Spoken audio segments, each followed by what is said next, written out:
The Pentagon is set to buy the first of Boeing's new 4th-gen plus F-15EX fighters. The new purchase will cost the government $1.1 billion for 8 of the new aircraft, with more buys to come in later years. For those wondering why the Air Force would opt to buy an upgraded version of an older fighter instead of more modern, stealth fighters like the F-35, you aren't alone. Even the Air Force was surprised to find out it was getting the F-15EX, let alone 144 of them. Eventually, the F-15EX will replace the aging F-15C divided by D, and those aircraft will be decommissioned. Even though the F-15 first appeared in the mid-1970s, today's F-15 is a lot more advanced than the ones first delivered to the USAF in 1974. The Eagles of today have stronger airframes, more powerful processors, and advanced flight control systems than any the Air Force still flies, according to the Congressional Research Service, CRS.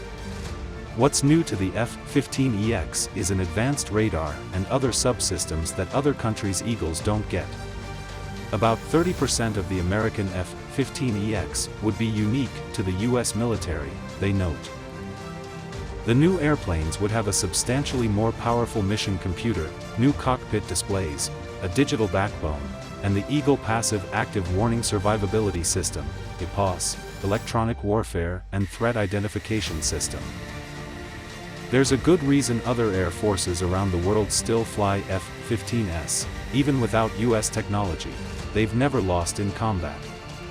This is a pretty big deal, especially if the enemy isn't flying F-15s.